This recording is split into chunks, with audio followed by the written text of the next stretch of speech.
Assalamu alaikum. Welcome back to my channel. Today our topic is about factorization. आज की इस video में हम फैक्टराइजेशन को लेकर अपने तमाम कॉन्सेप्ट्स को कवर करेंगे, डिटेल के साथ डिस्कस करेंगे, तो मेरी वीडियो को एंड तक ज़रूर देखें। Let's get started. बच्चों, जब भी हम फैक्टराइजेशन का वर्ड सुनते हैं तो हमारे माइंड में फ़ौरन एक ही वर्ड आता है, फैक्टर्स। अब फैक्टर्स क्या होते हैं, इसका तो बेसिक कॉन्सेप्ट आपको पता होगा, लेकिन फिर भी मैं थोड़ा सा आइडिया आप लोगों को दे देती हूँ। जैसे बच्चों, कोई भी नंबर ले लें, लाइक नेचुरल नंबर्स जो 1 से स्टार्ट होते हैं अप टू सो ऑन चलते रहते हैं, उसमें से हम कोई भी एक नंबर ले लें। 16 ले लेते हैं। अब 16 के हमने फैक्टर्स पता करने हैं। अब कोई भी नंबर हो, उसके दो फैक्टर्स तो कंफर्म होते हैं कि उसके होते ही होते हैं। एक तो फैक्टर उसका होता है 1 और दूसरा इटसेल्फ, वो खुद अपना ही फैक्टर एक होता है। कोई भी नंबर हो, उसका 1 एक फैक्टर कंफर्म है। कोई भी नंबर हो, वो इटसेल्फ जो भी है खुद, वो उसका एक फैक्टर होता है। अब इसके अलावा 16 किस किस टेबल में आता है हमने वो देखना है, और वो उसके फैक्टर्स होंगे वो हमने बताने हैं। अब 16 बच्चों इसके अलावा किस टेबल में आता है। सपोज 2 को अगर हम मल्टीप्लाई कर लें 8 के साथ, तो आंसर आता है हमारे पास 16। 1 से स्टार्ट कर लें, आप चलते जाएं। 1 के बाद 2 के टेबल में आता है 16, 3 के टेबल में नहीं आता, 4 के टेबल में आता है, 4 4s are 16 होता है। इसके बाद 5 के टेबल में नहीं आता, 6 के टेबल में भी नहीं आता, 7 और 8 2s are 16 होता है। ठीक है, तो रिपीट हो रहा है। इसी तरह 9 10 और 16 अप टू सो ऑन 16 के टेबल में ही आएगा। ठीक है, तो इससे हमें क्या मिला है, हमारे पास कौन कौन से फैक्टर्स आ गए हैं। सो 1 2 4 8 अरेंज करके आप लिख लें, और 16 आर दीज फैक्टर्स ऑफ 16। हमारे पास ये जो नंबर हैं, ये 16 के फैक्टर्स मिल गए हैं। ठीक है, क्या मतलब हुआ कि जो 16 है वो नेचुरल नंबर है। ठीक है, वो किस किस के टेबल में आया है, या ये कह लेंगे 16 किस किस का मल्टीपल है। मतलब जिस जिसके टेबल में आया होगा वो उसका मल्टीपल होगा, और वही नंबर्स उसके फैक्टर्स होंगे। ठीक है, अब ये तो था एक नंबर से। अब इसको हम सॉल्व करके देखते हैं। मैं आपको एग्जांपल के थ्रू बताती हूँ। अलजेब्रिक एक्सप्रेशन आप अगर ले लें, तो उस अलजेब्रिक एक्सप्रेशन के हमारे फैक्टर्स क्या बनेंगे। ये देखें, 8xy एक अलजेब्रिक एक्सप्रेशन। जब हमारे पास अल्फाबेटिकली हमारे पास नंबर्स आ जाएं तो अलजेब्रिक एक्सप्रेशन बन जाती है। वैसे अगर सिंपल फॉर्म में हो तो नंबर्स होते हैं, और 8xy है। अब इसके हमारे पास फैक्टर्स क्या क्या बन रहे हैं, ये देखें। एक तो 8 है, ठीक है, दूसरा इसका x है, तीसरा इसका y है। तो इसके फैक्टर्स हमारे पास क्या बने हैं, 8xy। ये सिंपल सी चीज़ से समझाने के लिए इसे मैं आपको बताना चाह रही थी। इसी तरह अगर हम इधर कोई भी और नंबर ले लें, अब इसको हम मजीद कर सकते हैं कि 8 किस किस टेबल में आता है। 8 हमारे पास 2 के टेबल में भी आता है, 8 हमारे पास 4 के टेबल में भी आता है, और 8 खुद 1 और 8 के टेबल में भी आता है। तो हमारे पास फैक्टर्स यहाँ से क्या बन रहे हैं, 1 2 4 8 x एंड y। इस टर्म के हमारे पास फैक्टर्स क्या बने हैं, 2 4 8 x और y। 1 लिखने की जरूरत नहीं होती है। ठीक है, जैसे 3xy है, सिंपल। 3 एक अपना नंबर है, x और y, तो इसलिए हमारे पास फैक्टर्स इसके क्या बनेंगे, 3x और y। Simple, 3x and y, ये हमारे क्या आ गए हैं, फैक्टर्स आ गए किसके, 3xy के। एक और एग्जांपल के थ्रू मैं आपको समझाती हूँ जी। हमारे पास वैल्यू है 11x, ब्रैकेट पे है x प्लस 1। क्या मतलब हुआ, ये टर्म इसके साथ मल्टीप्लाई हो रही है। जब साइन कोई नहीं होगा तो इसका मतलब ये है कि वो मल्टीप्लाई हो रहा है। अब इसके फैक्टर्स क्या बनेंगे, इसके फैक्टर्स हमारे पास एक तो 11 बन रहा है, ठीक है, दूसरा क्या बन रहा है, x बन रहा है, और तीसरा क्या बन रहा है, ये पूरी की पूरी टर्म हमारे पास एक अलहदा से फैक्टर बन रही है। क्यों, क्योंकि x इसके अंदर ऐड हो रहा है, ये अलहदा से नहीं लिखा हुआ, इसलिए पूरी टर्म हमारे पास क्या बन जाएगी, फैक्टर बन जाएगी। फैक्टर का कॉन्सेप्ट उम्मीद है आपको अच्छे से समझ आ गई होगी कि फैक्टर्स क्या होते हैं। ये सिंपल सी एग्जांपल्स के साथ मैंने इसीलिए आपको समझाने की कोशिश की है, ताकि आपके फैक्टर्स को देखकर कॉन्सेप्ट्स सारे के सारे क्लियर हो सके, चाहे वो नेचुरल नंबर्स हो, अलजेब्रिक एक्सप्रेशंस हो, कुछ भी हो। तो आपको फैक्टर्स के लिए परेशान होने की जरूरत नहीं है। फैक्टर्स क्या होते हैं, कैसे होते हैं, कैसे आते हैं, ये अब आपको समझ आ गई होगी अच्छे से। असल टॉपिक की तरफ अब चलते हैं, जो कि है हमारा फैक्टराइजेशन। जो क्या होती है, जिसे हम इजीली कैसे डिफाइन कर सकते हैं बच्चों, मैं बहुत आसान अल्फाज में आपको समझाती हूँ, आपके कॉन्सेप्ट्स को क्लियर करती हूँ। इसलिए मेरी वीडियो को एंड तक ज़रूर देखें ताकि आपका कोई भी पॉइंट मिस ना हो। अगर आप मेरे चैनल पर न्यू हैं तो मेरी वीडियो को लाइक करें, चैनल को सब्सक्राइब करें ताकि हर नई आने वाली वीडियो आपको टाइम से मिल सके। तो फैक्टर्स क्या है, फैक्टराइजेशन का मेथड क्या है, इसको समझने के लिए मैं आपको बताती हूँ। अगर हम किसी भी नंबर या एक्सप्रेशन को, मतलब हमारे पास कोई भी नंबर है या कोई भी अलजेब्रिक एक्सप्रेशन है, इसके फैक्टर्स को उसकी प्रोडक्ट की तरह लिख लें। फैक्टर्स तो कैसे निकालते हैं वो तो आपको समझ आ गई है ना। मतलब फैक्टर्स को प्रोडक्ट की तरह लिख लें, प्रोडक्ट मतलब मल्टीप्लिकेशन की फॉर्म में अगर हम लिख लें तो इस प्रोसेस को, इस चीज को क्या कहते हैं, फैक्टराइजेशन कहते हैं। वो कुछ भी हो, वो नंबर हो, अलजेब्रिक एक्सप्रेशन हो, वेरिएबल्स हो, कुछ भी हो बच्चों, इस सब को सॉल्व करने के लिए फैक्टराइजेशन के 4 मेथड्स होते हैं, जिनको वन बाय वन मैं आपको एक्सप्लेन करती हूँ ताकि आपके वो तमाम कॉन्सेप्ट्स अच्छे से क्लियर हो सके। इसकी 4 टाइप्स कौन कौन सी हैं जी? 4 मेथड्स कौन से होते हैं जो हम फैक्टराइजेशन को सॉल्व करने के लिए अप्लाई करते हैं? उसके अंदर सबसे पहला होता है कॉमन फैक्टर्स, दूसरा है method factoring bye grouping, grouping या रीग्रुपिंग आप कह लें फैक्टर्स का लिए, थर्ड है यूजिंग आइडेंटिटीज, और चौथा है most important middle term splitting. इसलिए इस चीज को समझने के लिए मेरी वीडियो में मेरे साथ आखिर तक जुड़े रहें। तो चलते आए, सबसे पहले स्टार्ट करते हैं कॉमन फैक्टर से। बताती हूँ कॉमन फैक्टर क्या होते हैं, इसका मेथड क्या होता है। जी बच्चों, फैक्टराइजेशन की फर्स्ट टाइप होती है कॉमन फैक्टर्स, और ये हम कैसे सॉल्व करते हैं, इसकी मदद से हम फैक्टराइजेशन को कैसे करते हैं, तो इसके लिए हमें एक एग्जांपल लेनी होगी। एग्जांपल ले लेते हैं हम 3xy plus 12x। Common factors find करने हैं, जैसे कि नाम से ही हमें पता चल रहा है। तो इसमें से कॉमन फैक्टर्स क्या आ रहे हैं। अब बच्चों इसमें से देखें हमारे पास कॉमन फैक्टर क्या आ रहा है। एक तो हमारे पास आ रहा है 3, दूसरा आ रहा है x और तीसरा आ रहा है y। ठीक है, ये तो हमारे पास कॉमन फैक्टर्स आ रहे हैं। इसमें से कॉमन फैक्टर्स क्या आ रहे हैं, 12 अगर 3 के टेबल में आता है तो देखें कितने पर आता है, 3 4 12, और एक हमारे पास टर्म है x की। इसके कॉमन फैक्टर्स हमारे पास 3x और y बन रहे थे, इसके कॉमन फैक्टर हमारे पास 3, 4 और x बन रहे हैं। अब इन दोनों में से बच्चों देखें कौन सी टर्म्स कॉमन आ रही हैं। इसमें से एक तो 3 कॉमन आ रहा है, ठीक है, दूसरा क्या कॉमन आ रहा है, यहाँ से x आ रहा है दोनों तरफ से। ठीक है, अब इसको लिखने का तरीका क्या है। अब इनमें जो कॉमन है हम सबसे पहले तो वो लिख लेते हैं। इनमें कॉमन क्या आ रहे थे, 3x। ठीक है, 3 इसमें भी है, x दोनों में है, 3x को लिख लिया। ठीक है, जो वैल्यूज बच गई उनको हम लिख लेंगे ब्रैकेट में। यहाँ से y बच गया था और यहाँ से बच गया था हमारे पास 4, सिंपल, ब्रैकेट क्लोज। ये हमारे पास आ गए हैं कॉमन फैक्टर्स। सिंपल, कोई मुश्किल नहीं थी, कोई ट्रिक नहीं थी, कोई परेशानी वाली बात नहीं थी। कॉमन फैक्टर्स निकालने बच्चे को आते हैं, और जितने इजी मेथड में आप लोगों के लिए लेकर आई, उम्मीद है आप भी बच्चों की तरह इसको इजीली सॉल्व कर सकेंगे। तो अब चलते हैं हमारा सेकंड मेथड जो था फैक्टरिंग बाय ग्रुपिंग, उसको समझते हैं।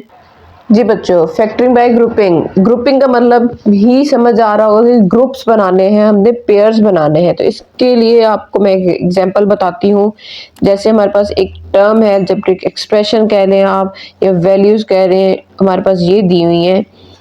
अब इसको क्या करना है, हमने इनके फैक्टर्स बनाने, फैक्टराइजेशन करने के लिए फैक्टर्स बनाने पड़ेंगे। तो इन टर्म्स को अगर आप प्रॉपरली देखें तो इनमें से एग्जैक्टली हमें चारों टर्म्स में से कोई एग्जैक्ट नंबर कॉमन नहीं मिल रहा। ठीक है, कुछ भी और ओवर इनमें कॉमन नहीं है, इसलिए हमें इनको करना पड़ेगा ग्रुप की फॉर्म में फैक्टराइज, इनके पेयर्स बनाने पड़ेंगे। अगर इन दो का ग्रुप बना लें हम और इन दो का ग्रुप बना लें, अब देखें इस ग्रुप में से हमारे पास क्या कॉमन आ रहा है। 3 तो कॉमन नहीं है, इन दोनों में x कॉमन आ रहा है। तो जो x कॉमन आ रहा है उसको बाहर लिख लिया, जो बाकी रह गया हमारे पास वो टर्म्स हम ब्रैकेट के अंदर लिख लेते हैं 2y, सिंपल। अब यहाँ से इन दोनों में से हमारे पास कुछ भी कॉमन नहीं आ रहा, जहाँ पे कुछ कॉमन नहीं आ रहा होता वहां पर 1 कॉमन आ रहा होता है। अगर हम 1 लिख लें तो 3 + 2y एग्जैक्टली वैसे का वैसे ही आ जाएगा। ये कैसे आ जाएगा, 3 को 1 के साथ मल्टीप्लाई किया तो 3 ही आ जाता है, 1 को 2y के साथ मल्टीप्लाई करेंगे तो 2y ही आ जाएगा। जहाँ पे कुछ कॉमन नहीं आता बच्चों वहां पे आप हमेशा 1 को कॉमन लेते हैं, ठीक है। अब यहाँ से सिंपल एग्जैक्ट हमारा आंसर सही है या गलत है। अगर आपके ये ब्रैकेट्स के आंसर सेम है तो इसका मतलब आपने फैक्टर्स या अपने जो कॉमन लिए हैं बिल्कुल ठीक लिए हैं। अगर इनमें ज़रा सी भी मिस्टेक है तो इसका मतलब आप अपने मेथड को ज़रा दोबारा से चेक करें, आपने कोई एरर कर दिया है, वरना इन दोनों का आंसर हमेशा सेम होना चाहिए। अब यहाँ से इस साइड से ये दोनों टर्म्स कॉमन आ रही हैं, कॉमन लिखने के लिए क्या करेंगे, हम इन दोनों को एक ब्रैकेट में लिख लेंगे x + 1 और यहाँ से क्या कर देंगे 3 + 2y। ये हमारे पास फैक्टर्स आ गए हैं किसके, इस चीज के। तो ये तो हमने कर ली ग्रुपिंग के जरिए फैक्टराइजेशन। अब आपके माइंड में ये चीज आ रही होगी कि हम लोगों ने फर्स्ट 2 को ही क्यों ग्रुप बनाया, फर्स्ट को थर्ड के साथ क्यों नहीं बनाया और सेकंड को फोर्थ के साथ क्यों नहीं बनाया। तो बच्चों अगर आप वो मेथड भी अप्लाई कर लेंगे तो उससे भी आपका यही आंसर आएगा, और वो चीज आपने मुझे कमेंट में आंसर करके बतानी है कि इसको अगर हम 3 के साथ इसका पेयर बनाते हैं और 2xy का y के साथ 2y के साथ पेयर बनाते हैं तो उसका आंसर क्या आ रहा है। ये समझ लेंगे, जैसे मैं ये क्वेश्चन लिख के दे दिया, ये आप लोगों के लिए होमवर्क है। अगर आपको मेरा मेथड समझ आ रहा है तो ये चीज सॉल्व करना कुछ भी मुश्किल नहीं है, सिंपल वैसे ही आप लोगों ने पेयर्स बनानी है, आपके पास फैक्टराइजेशन हो जाएगी। तो चले आए आप थर्ड मेथड की तरफ चलते हैं। थर्ड मेथड है यूजिंग आइडेंटिटीज। जी बच्चों, यूजिंग आइडेंटिटीज में हमें पता है हमारी आइडेंटिटीज कौन कौन सी हैं। पहली आइडेंटिटी हमारे पास होती है a + b whole square is equal to a² + 2ab + b²। और दूसरी आइडेंटिटी हमारे पास होती है माइनस की। माइनस में क्या हो जाता है, यहाँ पे माइनस आ जाता है, a² - 2ab + b²। प्लस है तो तमाम वैल्यू प्लस की है, माइनस है तो जस्ट 2ab माइनस का हो जाता है। अब इसको समझने के लिए हम एक एग्जांपल ले लेते हैं जिसकी हम फैक्टराइजेशन करेंगे। तो लेट्स स्टार्ट। हमारे पास है वैल्यू x² + 10x + 25।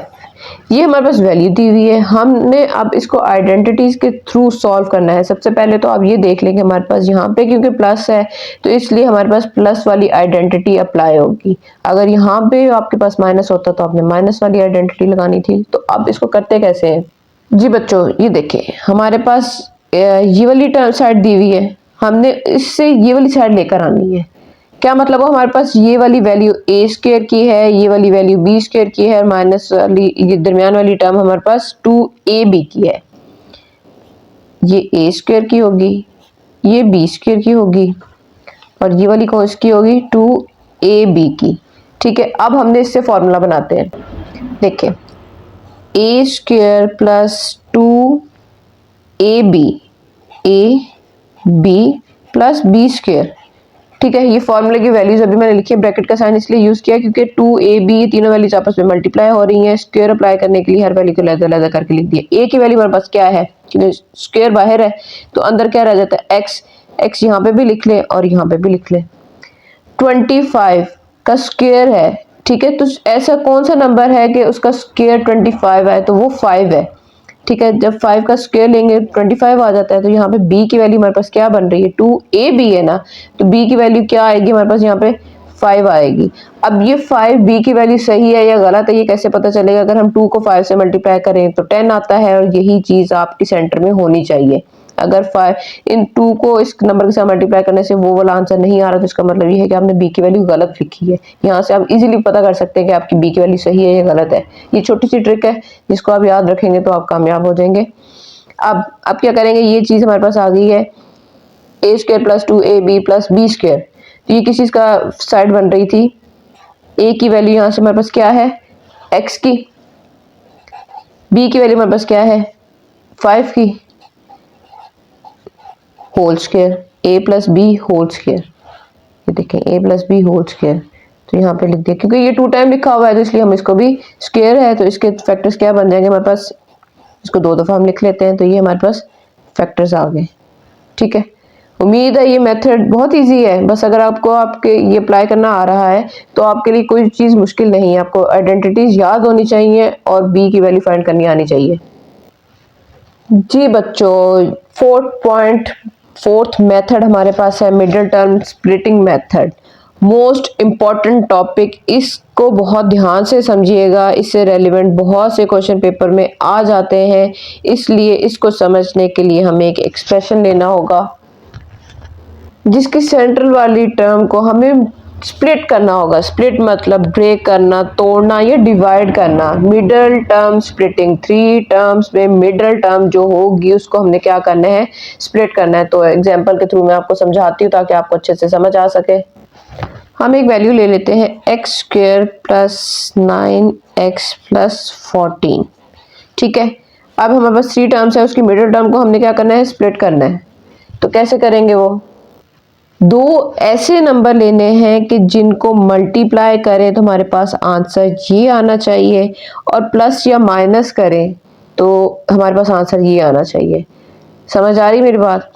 यहाँ पे देखिए 14 को, इसके साथ तो कुछ भी नहीं है, अगर 14 को 1 से मल्टीप्लाई करेंगे तो आंसर 14 ही आ रहा है। तो ऐसे 2 नंबर जिनको मल्टीप्लाई करने से आंसर 14 आए और प्लस करने से, क्योंकि तमाम टर्म प्लस की हैं तो उनको ऐड करने से आंसर हमारे पास दरमियान वाला आना चाहिए। तो वो ऐसे 2 नंबर्स और प्रोडक्ट कौन से हैं बच्चों? देखें, सेंटर वाले को हमने ब्रेक करना है ना, तो 14 किस टेबल में आता है, 14 आता है 2 के टेबल में, 2 7s are 14, और अगर 2 को और 7 को प्लस करें तो हमारे पास क्या आ जाता है, 9 आ जाता है। तो हम यहाँ पे ये लिख सकते हैं x² plus 2x plus 7x plus 14। बाकी टर्म्स अपनी सेम कंडीशन में ही है, सिर्फ हमने मिडिल टर्म को क्या कर दिया, स्प्लिट कर दिया, डिवाइड कर दिया। ठीक है, तो अब आगे सारा मेथड वही है, कॉमन फैक्टर्स वाला जो पॉइंट 1 था, जो इसको मैंने एक्सप्लेन किया था। हमने यहाँ पे क्या करना है, कॉमन ले लेना है। इसमें से क्या कॉमन आ रहा है, हमारे पास x कॉमन आ रहा है, तो हमारे पास पीछे क्या रह जाएगा, इस तरह से x बाहर आ गया तो x प्लस 2। यहाँ से 7 और 14 दोनों एक दूसरे के टेबल में आते हैं, तो यहाँ से अगर हम 7 को कॉमन ले लें तो यहाँ पे हमारे पास x रह गया, यहाँ से हमारे पास 7 2s और 14 होता है, तो वो आ जाएगा। अब पता कैसे चलेगा, देखें दोनों आपकी ब्रैकेट्स के आंसर सेम है, इसका मतलब क्या हुआ, आपने फैक्टराइजेशन का ये मेथड, ये स्प्लिटिंग का मेथड बिल्कुल ठीक ही है। अब क्या करेंगे, हम x प्लस 7 को एक दफ़ा लिख देंगे, x प्लस 2 को लिख देंगे, which is called middle term splitting. ठीक है, हमारे फैक्टर्स आ गए हैं, हमारे टर्म स्प्लिट हो गया, हमारे पास आंसर आ गया है। उम्मीद है बच्चों फैक्टराइजेशन का ये मेथड, फैक्टराइजेशन क्या होती है, कैसे होती है, उसके तमाम पॉइंट्स, मेथड्स आपको मैंने अच्छे से एक्सप्लेन कर दिए हैं। फिर भी कहीं कोई प्रॉब्लम हो तो आप मेरी वीडियो को दोबारा से देखें, समझें। कुछ मुश्किल नहीं है, मैथ्स मुश्किल नहीं है, आप कामयाब हो सकते हैं अगर मेहनत करेंगे। अगर आप मेरे चैनल पर न्यू हैं तो मेरे वीडियो को लाइक करें, चैनल को सब्सक्राइब करें। मिलते हैं अगली वीडियो में, तब तक के लिए अल्लाह हाफिज़।